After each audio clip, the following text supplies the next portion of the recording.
и талентот се наследни од моето семејство.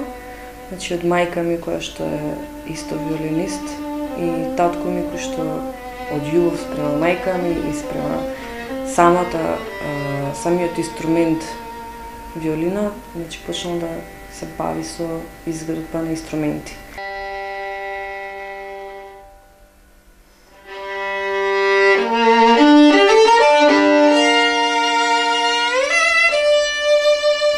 Моето школување започна кај мојата мајка во нижото училиште тука во Велес. Потоа продолжив во Франција, една година се школував кај професорот Благоја Димчевски. Потоа завршив средно музичко и факултет во Скопје, а и постдипломските ги направив во Скопје. Започнав да работам хонорарно во Македонската опера и балет и благодарение на еден ревијален концерт со оркестарот на МОК кој што се случи изминатава година во мај, сум поканета, односно мојата снимка ја слушна еден многу познат професор и концертмајстор на Виенската симфонија, професор Антон Сороков. И на негова покана јас отидов во Виена и сега сум моментално како на еден вид специјализација, значи на Универзитетот за музика во Виена.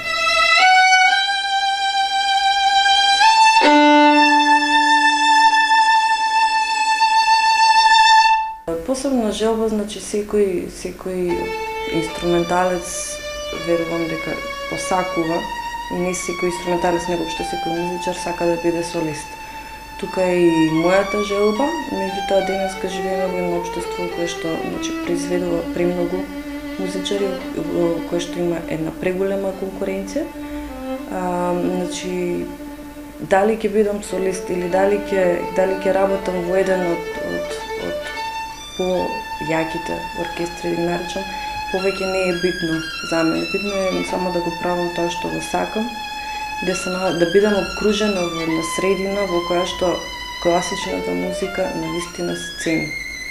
Значи, тука можам да спомнам првиот мој ден во Виена кога отидов.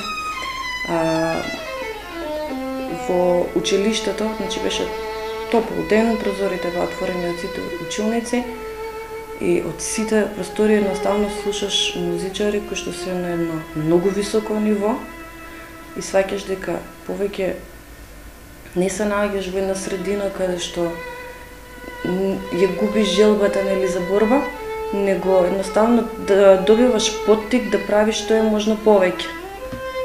И затоа пак ќе кажам дека сметам дека баш ова е правиот момент и правата средина во која што сум моментално.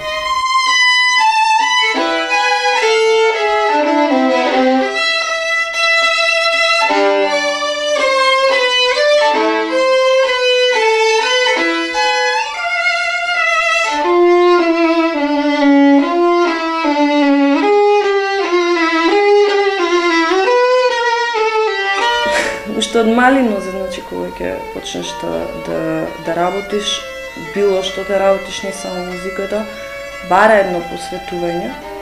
Меѓутоа, за мене приватниот живот всушност е и вежбањето, секојдневната работа, секојдневното барање на новитети, откривање на нови идеи. Тоа е тоа што ми исполнува. Јас не го делам веќе приватен и јавен живот, него едноставно се е вклопено заедно.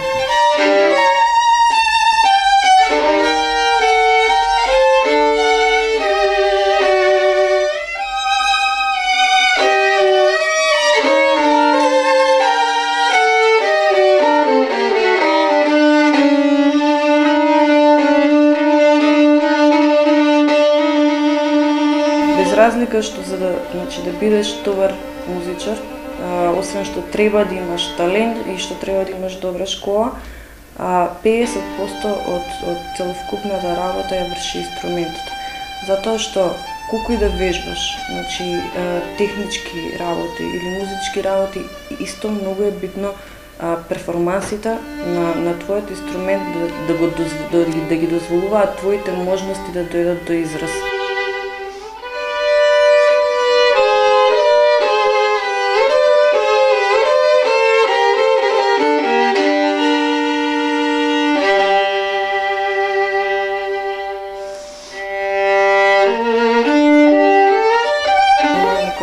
јас посебно горда, да речам, на мене и задоволна и некој што моето школување веќе во странство почна да дава резултати е аудицијата за симфонискиот оркестар во Виена, односно Винер Симфоникер, која што се случи сега во декември, која што значи прво требаше да поминам квалификации за да се квалификувам на самата аудиција и потоа да поминам уште 3 тура.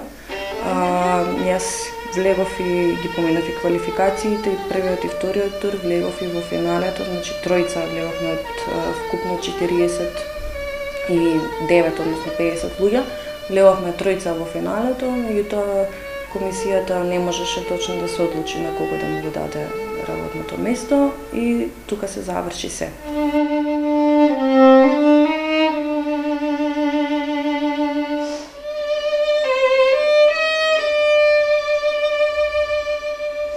Тука сум за празниците и потоа се враќам во Виена, каде што продолжувам со часевите и повторно правење на нови аудиции и едноставно истражувајќи ги моите сопствени можности до каде можам јас сама да одам.